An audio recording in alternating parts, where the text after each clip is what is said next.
Nous voulons poursuivre la lecture de Marc, chapitre 6.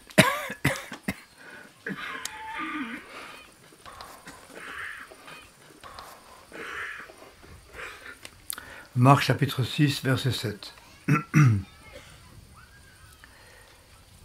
Alors il appela les 12 et il commença à les envoyer deux à deux, en leur donnant pouvoir sur les esprits impurs.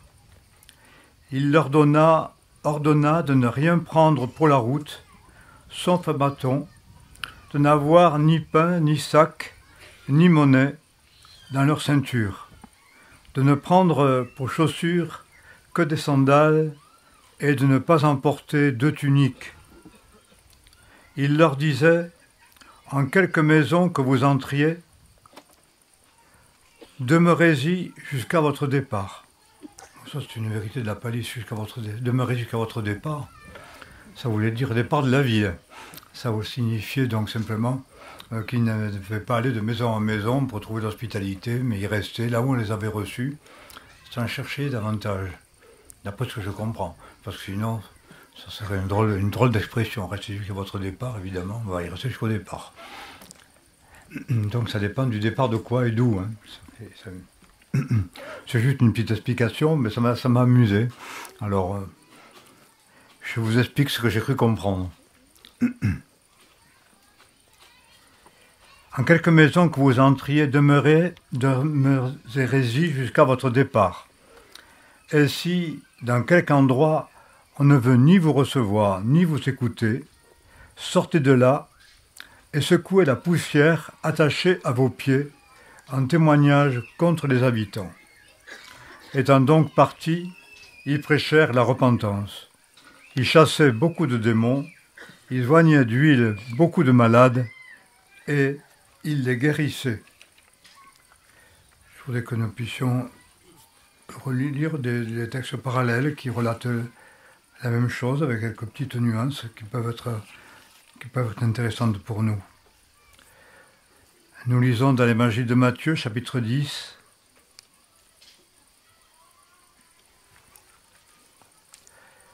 verset 1. Jésus, ayant appelé ses 12 disciples, leur donna le pouvoir de chasser les esprits impurs et de guérir toutes sortes de maladies et d'infirmités. Voici le nom des 12 apôtres.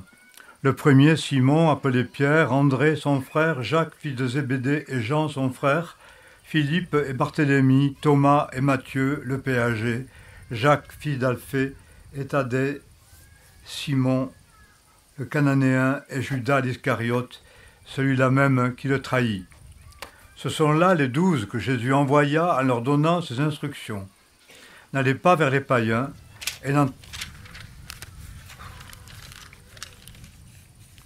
n'entrez dans aucune ville des Samaritains, mais allez plutôt vers les brebis perdues de la maison d'Israël. Et sur votre route, prêchez et dites, le royaume des cieux est proche. Guérissez les malades, ressuscitez les morts, nettoyez les lépreux, chassez les démons. Vous avez reçu gratuitement, donnez gratuitement. Ne prenez ni or, ni argent, ni monnaie dans vos ceintures, ni sac pour le voyage, ni deux tuniques, ni chaussures, ni bâton, car l'ouvrier mérite sa nourriture. Dans quelque ville ou village que vous entriez, demandez celui qui est digne de vous recevoir et demeurez chez lui jusqu'à votre départ. En entrant dans la maison, saluez-la, et si la maison en est digne, que votre paix descende sur elle. Mais si elle n'en est pas digne, que votre paix revienne sur vous.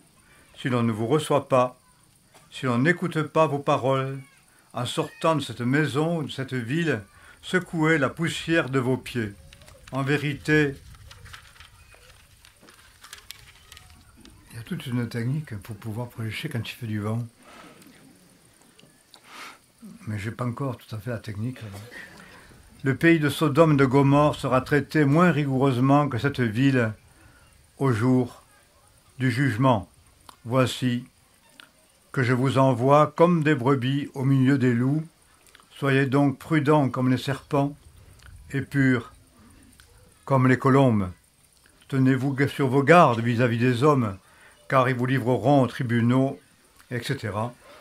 Et cela débouche sur une sorte de prophétie que l'on attribue souvent à la fin des temps, sachant que la fin des temps a commencé à partir du moment où le Seigneur Jésus est venu pour annoncer, inaugurer la venue du royaume sur la terre, et il est monté au ciel après sa résurrection. Et désormais, nous sommes dans la fin des temps. Ça peut nous paraître long, mais le temps de Dieu n'est pas le nôtre. Et par rapport à l'éternité, qu'est-ce que 20 siècles? Voilà, tout simplement. Donc c'est court par rapport au temps de Dieu. Mais cela signifie aussi que pour nous, la fin de ce temps, nous ne pouvons pas la connaître, parce que le Seigneur Jésus ne connaissait ni le jour ni l'heure, et qu'il ne faut pas trop écouter les pronostics qui nous disent c'est sûr, c'est pour maintenant, parce que ça fait quand même bien un siècle qu'on nous dit c'est sûr, c'est pour après-demain. Alors sans vouloir minimiser les avertissements du Seigneur quant aux prophéties, je crois qu'il faut faire très attention de ne pas vouloir prévoir ce qui va arriver très prochainement, mais le temps est court puisque, de toute manière, notre jour sera le jour du Seigneur pour nous, et c'est aujourd'hui ou demain ou tout à l'heure, et le retour du Seigneur c'est aujourd'hui, demain ou tout à l'heure, et nous sommes invités donc à l'attendre comme étant quelque chose d'imminent, parce que nul ne sait ni le jour ni l'heure.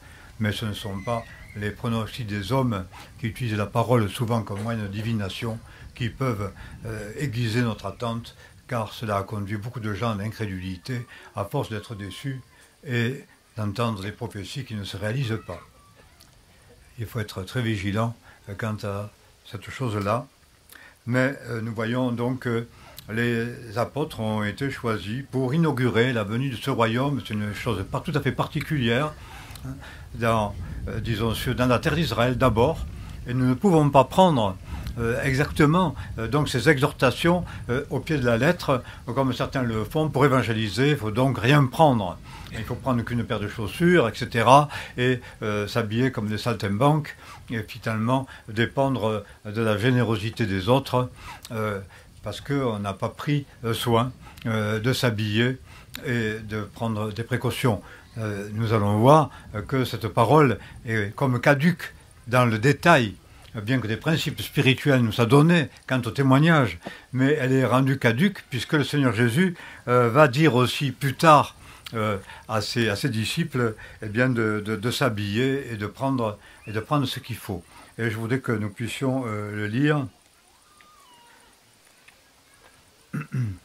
dans l'évangile de Luc, car si on peut prendre l'habitude de prendre au pied de la lettre de telles exhortations et s'approprier exactement les mêmes choses que les disciples, et nous voyons que ça a été donné pour un moment particulier, avec d'abord l'interdiction d'aller chez les païens, parce qu'il fallait d'abord chez les juifs, alors qu'on insiste beaucoup aujourd'hui sur l'évangile justement annoncé aux païens, ce que Jésus est venu apporter, c'est-à-dire l'évangile, la parole, non pas annoncée qu'aux juifs, mais à l'ensemble des païens. On insiste beaucoup là-dessus, mais nous voyons qu'au départ, eh bien, le Seigneur Jésus, qui allait lui-même dans la synagogue et qui a aussi admis dans son périmètre d'action bénéfique par le miracle et le miracle et son action et son témoignage, quelques païens, mais le salut avait d'abord été apporté aux Juifs et les disciples ont été d'abord apportés aux Juifs. Alors, lorsqu'on essaie de s'approprier tout cela, il faut quand même le lire dans son contexte et ne pas s'imaginer que la meilleure manière d'évangéliser, la seule façon de faire, et comme technique d'évangélisation, soit exactement ce que Jésus a dit à ses disciples, puisqu'après, il va leur dire quelque chose de différent dans une autre circonstance, dans une autre période, c'est-à-dire au moment où il va être crucifié. Nous lisons Luc 22. Je dis cela parce que ça m'a beaucoup tracassé, cela, dans ma jeunesse. Je dis, mais comment le Seigneur Jésus donne des ordres contradictoires? D'abord, il leur dit de ne pas prendre un sac, et puis là, il leur dit d'en prendre. Alors, qu'est-ce qu'il faut suivre? Et quelles indications est valable pour nous? Et pourquoi cette contradiction? Et ça m'a troublé très longtemps. Mais c'est tout simplement parce que le Seigneur Jésus donnait un ordre pour une période donnée, très particulière, qui était donc l'irruption du royaume sur la terre, par ses disciples, avec les miracles, la puissance qui se manifestait, accordant donc aux siens la puissance qui était la sienne. Jésus faisait des miracles, il accorde, il donne à ses disciples la même puissance pour accomplir la même œuvre et témoigner de la bonne nouvelle du royaume, c'est-à-dire de ce royaume spirituel qui n'est pas de ce monde. Sur la terre d'Israël, c'était une parole, je dirais, extrêmement, nouvelle, surprenante, choquante pour les Juifs. C'était le Messie qu'ils attendaient. Ils se présentent comme leur Messie, ils ne le reconnaissent pas, mais que on leur annonce le royaume de cette manière. Il fallait des preuves, il fallait des signes, il fallait des prodiges, parce que comment pouvaient-ils croire que là, Jésus, ce fils de Marie, ce fils de Joseph, qui avait des frères et sœurs parmi eux, et tout cela, pouvait être le Messie? Comment se fait-il? Et donc, il y avait toutes ces preuves que Jésus donnait de ce qu'il était, de ce qui émanait de lui, de la puissance qui émanait de lui, avec cette question qui se posait donc autour de lui. Et on sait que Jésus, dans l'évangile de Jean, va dire « Nul ne peut s'approprier que ce qui lui a été donné du ciel, que ce qui lui a donné du Père ». Et là, il y a un premier enseignement. Nous ne pouvons pas faire, nous ne pouvons pas agir à notre manière, selon des principes humains, même copiés dans la Bible. Et nous ne pouvons pas prétendre faire ce que les disciples ont fait ou les apôtres ont fait. Nous ne pouvons faire que ce que Dieu nous donne de faire parce qu'il nous accorde lui-même. Et je pense que très souvent, c'est d'ailleurs ma réponse quand on nous dit il n'y a pas beaucoup de paroles prophétiques chez vous, il n'y a pas beaucoup de miracles, il n'y a pas beaucoup de prodiges, il n'y a pas beaucoup de guérisons, etc. Il n'y a pas beaucoup de dons spirituels. Je dis, ça, il faut le dire au Seigneur, parce que c'est pas moi qui donne. C'est le Seigneur qui le donne. Il y a aussi, bien sûr, une manière d'en parler, parce qu'on peut donner beaucoup de témoignages de l'action de Dieu. Mais comment se fait-il qu'on passe aux hommes des reproches de ne pas avoir ce qui ne leur a pas été donné?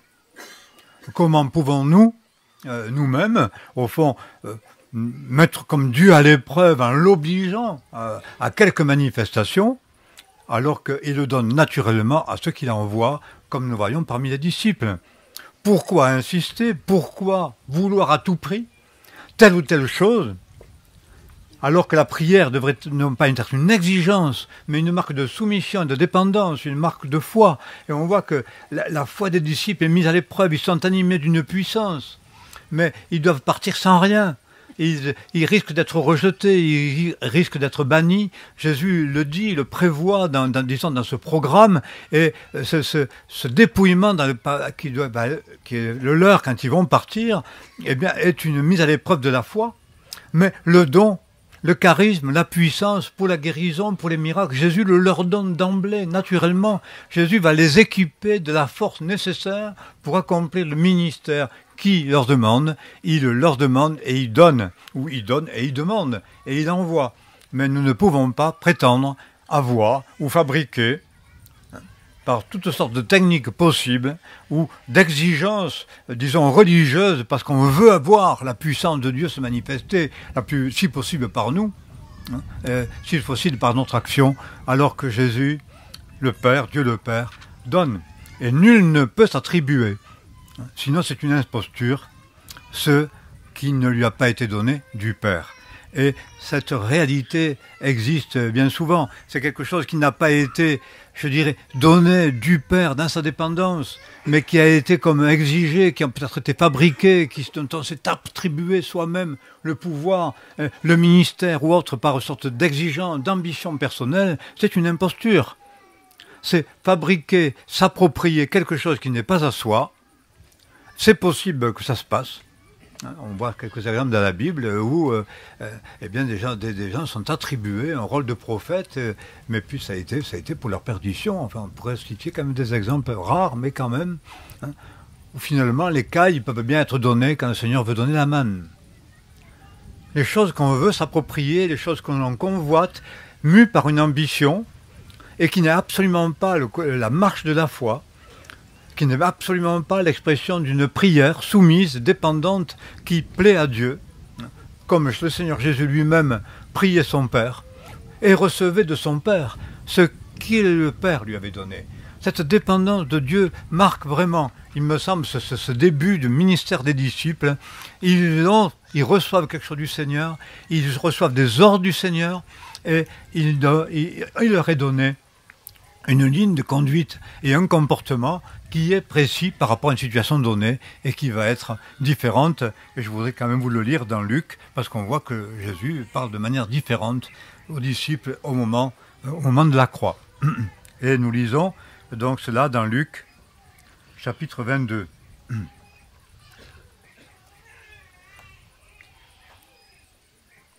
Il ajouta, après avoir parlé à Pierre, bien tu vas me renier 3 fois, on connaît cette prophétie tragique qui s'est réalisée, et il ajouta, verset 35, « Je vous envoyais sans bourse, sans sac, sans chaussures. Avez-vous manqué de quelque chose ?» Ils répondirent de rien. « Mais maintenant, leur dit-il, que celui qui a une bourse la prenne, et de même que celui qui a un sac, et que celui qui n'a point d'épée vende son manteau, et en achète une. Car, je vous le déclare, il faut que s'accomplisse en ma personne ce qui est écrit. Et il a été mis au rang des malfaiteurs. C'est la parole du kidam. Hein. Ça peut être le païen, ça peut être le chef d'armée, ça peut être l'étranger, ça peut être c'est le pécheur de toute manière, etc. Donc Jésus était au nombre de tous. On a mis son tombeau avec le riche alors qu'il était dans la pauvreté, etc. C'était, disons, il y a un nivellement, je dirais, de toutes les différences des hommes. Et voilà, auprès de Jésus, il y a des hommes normaux et ils sont engagés dans un combat. Il leur dit, mais même vendez vos affaires, achetez-vous une épée. Alors ça m'a beaucoup interrogé. Et ce qui interroge d'ailleurs, parce que là, d'un coup, il y a un ordre différent. Et parmi, disons, ce qui doit leur servir d'accoutrement ou d'habit pour être comme les malfaiteurs ou comme tous les hommes, un homme quelconque, eh bien, il y avait, disons, cette armure normale que portait tout soldat. Et il y avait un combat, et c'était donc l'épée. Prenez une épée.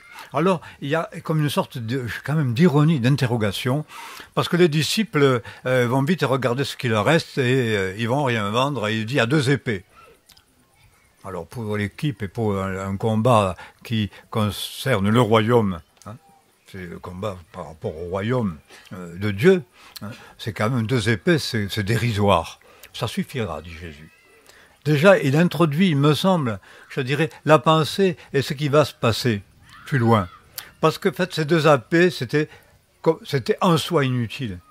C'était un accoutrement, c'était quelque chose qui consiste à le mettre au rang de tous de manière normale. Je pense que bien souvent, nous pensons qu'il faut, nous, en tant que chrétiens, avoir au milieu du monde une attitude un comportement, une tenue qui dénote, qui marque une appartenance, qui donne, disons, qui marque une identité. Je ne pense pas que c'est ce que le Seigneur Jésus annonçait. Il ne s'agit pas de se compromettre avec les péchés du monde, mais d'accepter d'être comme un simple homme, parce que le Seigneur Jésus lui-même parut comme un simple homme. Et il n'y ait pas d'accoutrement religieux qui puisse servir d'autorité et qui marque notre appartenance, marque notre différence. Ça ne me semble pas. Selon l'Évangile, on ne voit jamais les apôtres se revêtir d'une robe pour prêcher, se revêtir des habits sacerdotaux. Ils ont été comme tous les hommes et ils ont combattu avec en ayant à disposition les mêmes armes. Mais voilà que cette épée, qu'allait-il faire ? Le premier qui va s'en servir, il va visiblement faire une gaffe, puisque c'est le Seigneur Jésus qui va la réparer. Il va tirer son épée, il dit « Seigneur, veux-tu que nous combattons pour toi ?» Il va avec l'épée et il coupe l'oreille de qui il ne faut pas. Hein. Dans un moment pareil, le fils de, je sais pas quoi, du tribun, enfin bon bref, d'une autorité. Donc, et Jésus doit réparer, remet ton épée dans le fourreau. Toi, tu as pris une épée, mais elle est pour rien, remets-la dans le fourreau, regarde ce que tu fais. Et Jésus guérit, le fils du centenier, exactement. Et puis plus tard, Jésus va expliquer, mais que son royaume n'est pas de ce monde, donc on ne peut pas combattre avec ces armes-là pour son royaume. Ils les ont bien à disposition, ces armes. Il leur a dit de les prendre, mais que faut-il en faire de ces armes-là ? En tout cas, pas compter dessus pour le royaume. C'est-à-dire, finalement, les disciples étaient dépouillés de tout, ils venaient annoncer le royaume. Il leur dit, mais prenez tout ça, parce qu'on est dans un autre temps, il y a un autre moment maintenant. Mais que faut-il faire ? Eh bien, en tout cas, ne pas s'appuyer sur les armes, parce que les armes charnelles ne peuvent servir en rien pour l'établissement du royaume. Le combat auquel ils sont appelés n'est pas un combat humain, c'est pas un combat charnel. C'est pourquoi plus tard, l'apôtre Paul dira, les armes avec lesquelles nous combattons ne sont pas charnelles, mais elles sont puissantes par la vertu de Dieu. Et quand Jésus parle de son royaume, il dit, mais ton royaume, tu es donc roi. Je suis roi, tu le dis. Un roi quoi, persécuté, banni, maudit, avec tout le monde contre lui, les juifs, les païens, etc., tout le monde contre Jésus. Il dit, mais comment se fait-il qu'il soit ligué? Et Jésus a donné la réponse. Mon royaume n'est pas de ce monde, parce que s'il était de ce monde, mes serviteurs auraient combattu pour moi. Cette parole était pertinente, pourquoi? Parce qu'ils avaient l'accoutrement du soldat, parce qu'ils avaient les armes. Mais ces armes, pour ce royaume, elles sont là, mais elles ne servent à rien, elles sont inutiles. Les avoir, ne pas compter dessus. Les armes avec lesquelles nous combattons sont puissantes par la vertu de Dieu, elles ne sont pas charnelles, elles sont puissantes parce que Dieu nous donne.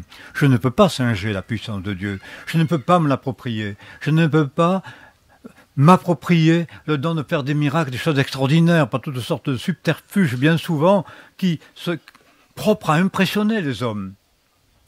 Il y a cette humilité du serviteur de Dieu dépouillé, et je pense que très souvent, c'est aussi pour cela que ceux qui servent le Seigneur, les témoins de Jésus-Christ commencent souvent par beaucoup d'échecs, beaucoup de dépouillement, beaucoup d'humiliation, et que tout au long de leur vie, cette humiliation est nécessaire pour apprendre quoi? Que les armes avec lesquelles nous sommes appelés à combattre ne sont pas charnelles, elles sont puissantes par la vertu de Dieu. Cette épée, tu l'as, ok, il me semble, je ne crois pas broder, mais en attendant, pour rien, puisque Jésus dit, si mon royaume était de ce monde, pour un royaume sur la terre, on combat avec l'épée. Pour le royaume de Dieu, non. Et ça, c'est la grande erreur, à mon avis, du monde religieux, de notre vision aussi des choses. Nous sommes souvent dans cette espèce de, je dirais, de plainte, mais l'œuvre est grande, on voudrait tant faire l'œuvre de Dieu, on a tellement de beaux projets, on a tellement de bons moyens. Et j'ai entendu une phrase qui m'a très étonné avec nos amis coréens, un ancien qui dit je m'aperçois à la mission qu'en fait finalement l'église ce n'est pas un édifice, mais que l'église c'est le rassemblement des croyants, le lieu où on prêche la parole.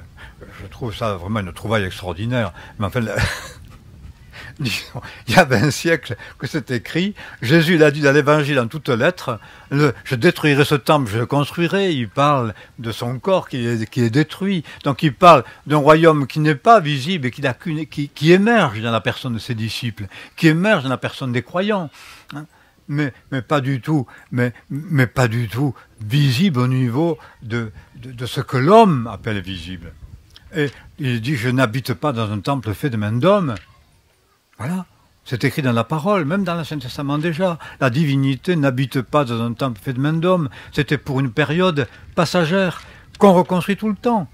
C'est pour cela que même quand on est très évangélique, eh bien, on construit quand même des belles chapelles, des belles églises, en donnant une ambiance de sanctuaire. Il faut au moins la croix, il faut la table sainte, il faut les objets sacrés, etc.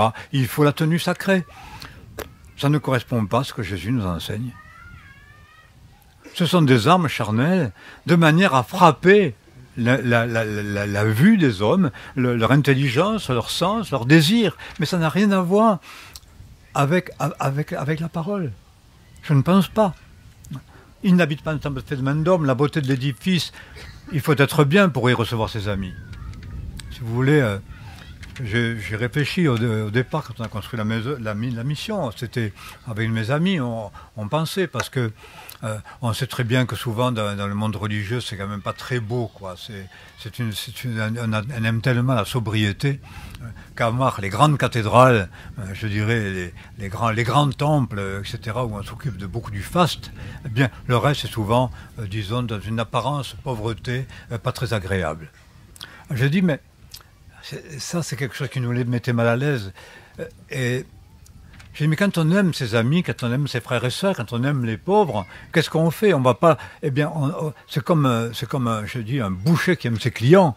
Il aime ses clients, il aime son beefsteak. Il va pas mettre son beefsteak dans un torchon qui est tout taché. Il va le mettre dans un beau papier, par amour.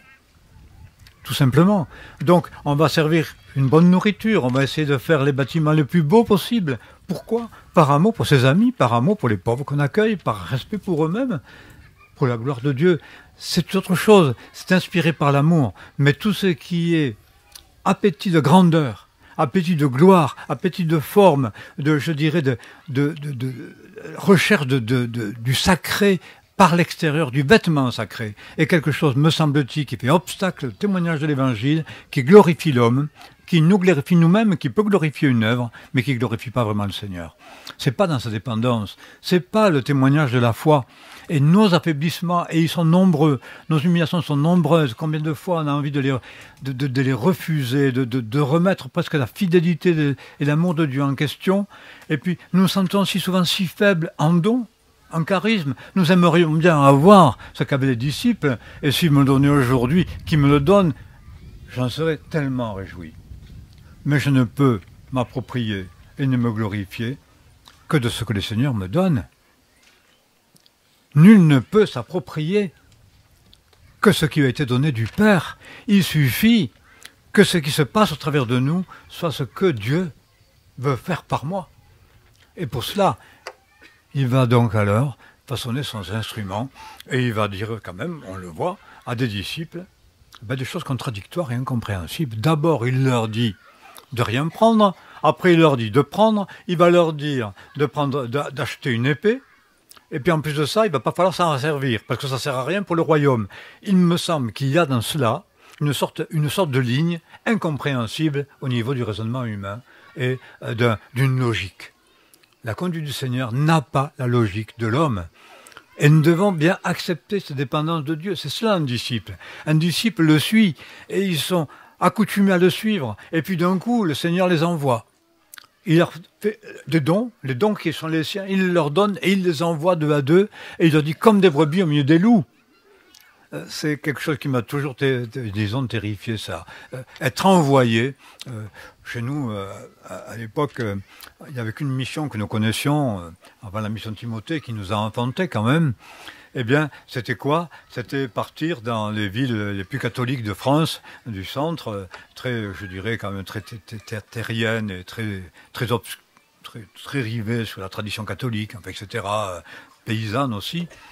Et donc aller dans les villes et les villages, et puis frapper aux portes pour évangéliser. Alors moi, on m'avait élevé différemment. Mon père m'avait dit, si tu vas chez quelqu'un, il faut y aller à des heures très précises, il faut frapper une fois, et tu refrappes pas après, parce que sinon, il ne faut pas insister, il ne faut pas être importun.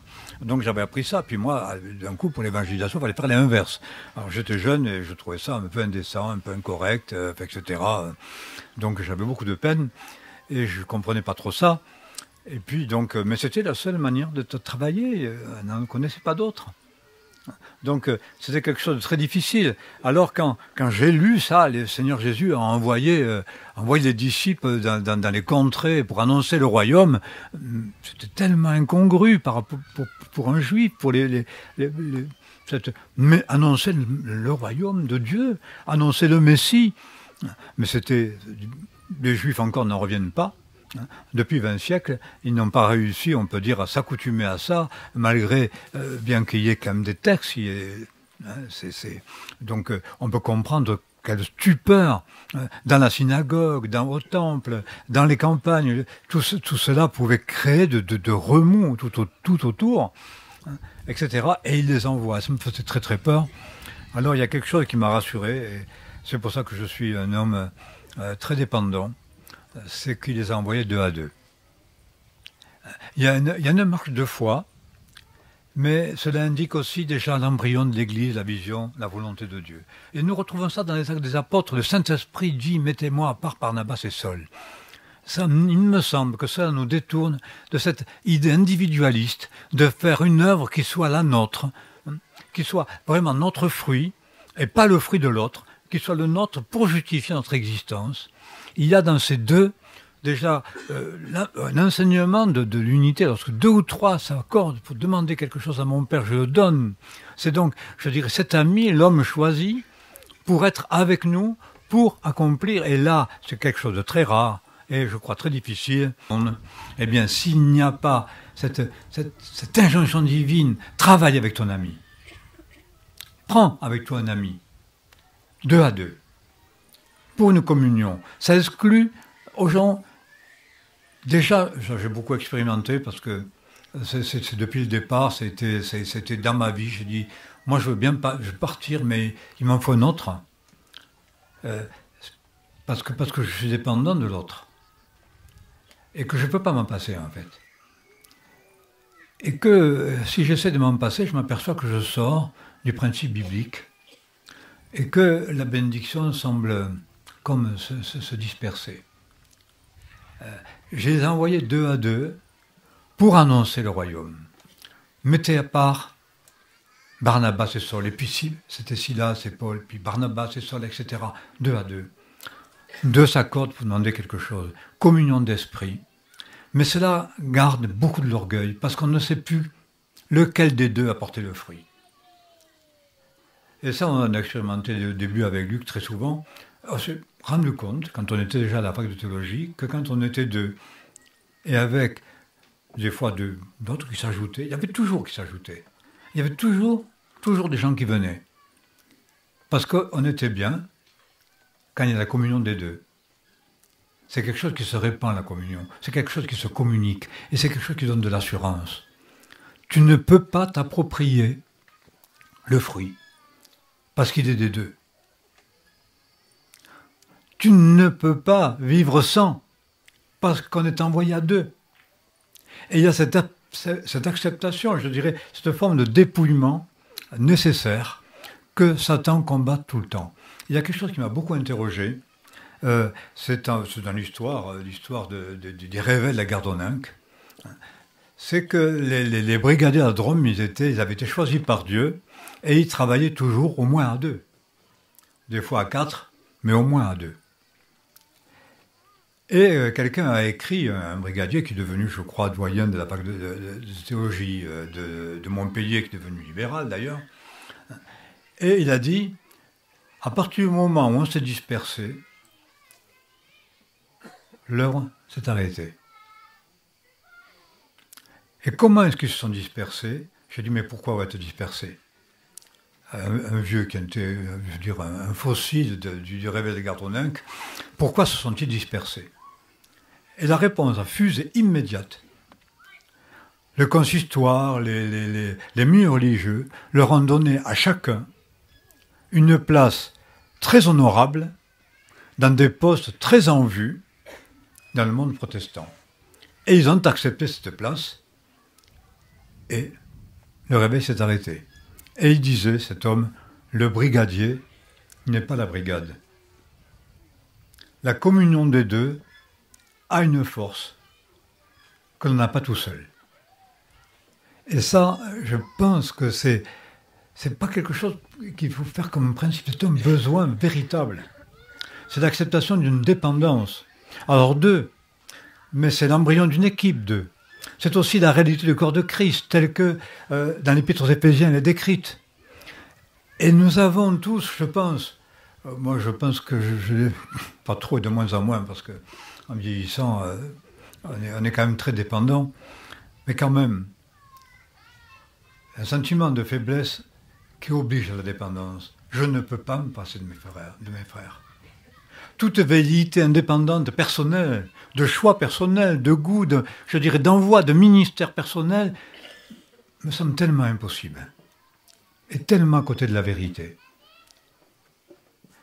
Mais si j'ai besoin, alors ça signifie que je me donne à l'autre. Parce que ce n'est pas le tout de dire en avoir besoin et puis rendre l'autre martyr et esclave de moi-même. Ça signifie, ça demande un amour, ça demande un don. Et ça demande aussi cette conviction profonde que seul je ne peux pas. Et que seul, c'est pas dans la volonté de Dieu. J'ai besoin, le Seigneur l'accorde, et là, dans la communion, il y a la véritable puissance et vie dans l'Église.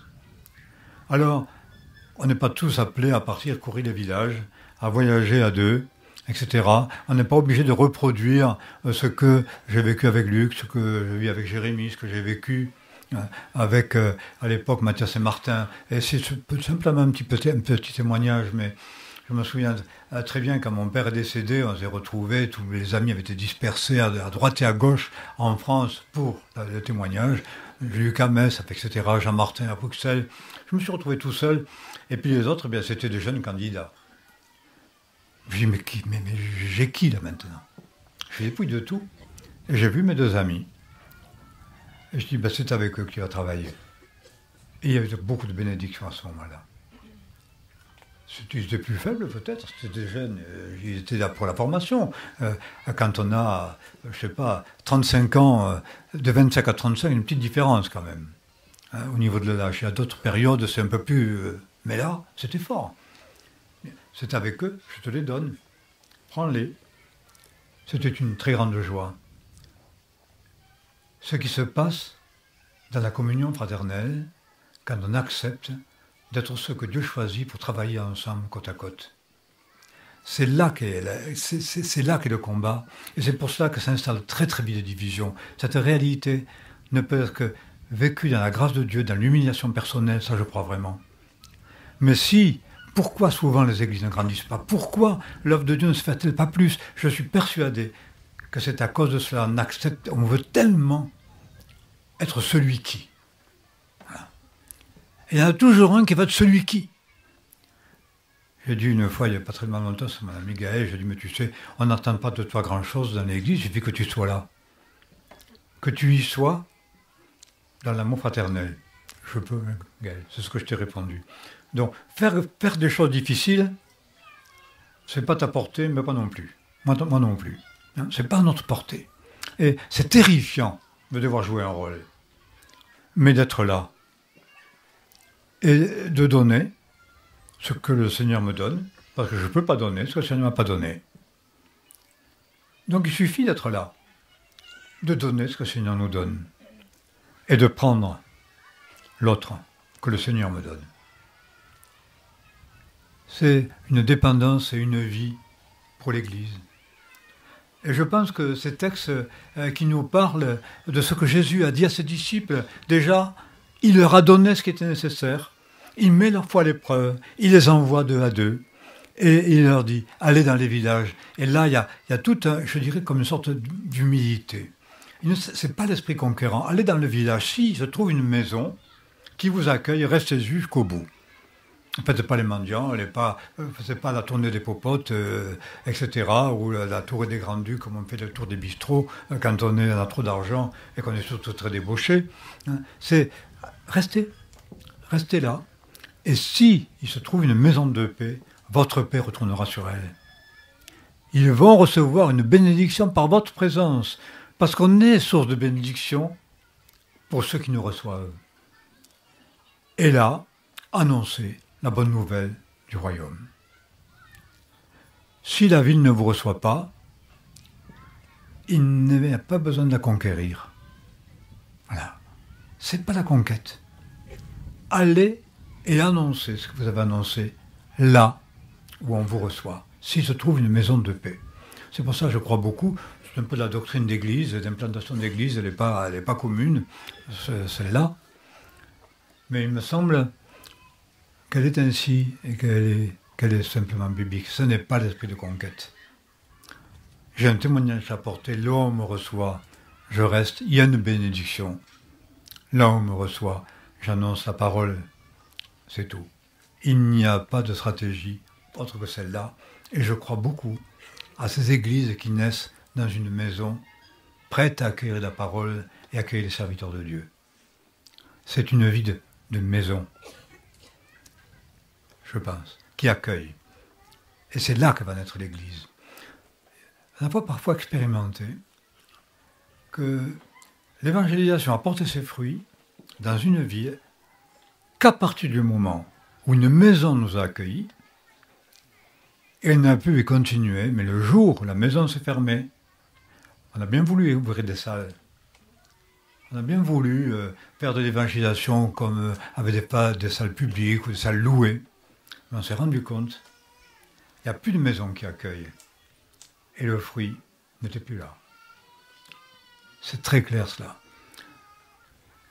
Cette hospitalité que le Seigneur demande, d'ailleurs il en parle dans les textes, dans d'autres textes, encore juste à la suite, l'hospitalité. Si quelqu'un reçoit un prophète en qualité de prophète, si tu ouvres ta maison à quelqu'un, c'est pas tout le monde, c'est en qualité de frère, en qualité de disciple. Là, il y a une bénédiction. Tu peux accueillir aussi l'étranger, c'est un travail de charité. Mais le lieu de la bénédiction, c'est bien là, quand je reçois mon frère en qualité de frère, en qualité de disciple, en qualité de prophète, etc. C'est bien écrit ça, en qualité de. Je vais recevoir une récompense parce que je le reçois dans cet esprit-là. C'est la règle de l'hospitalité. C'est comme ça que l'Église se développe, c'est comme ça que les ministères peuvent prendre leur essor. Et là, Dieu donne. Nul n'est besoin de quémander avec violence et d'imposer à Dieu. Quoi que ce soit, il donne ce qu'il veut, mais la bénédiction prophétique, la bénédiction de la parole, l'apparition, qu'est l'amour et la communion est donnée par Dieu. C'est ici là que la parole peut être annoncée et que le royaume peut s'étendre en attendant qu'il s'installe après que tout aura disparu. Parce que le Seigneur revient. Nous voulons prier.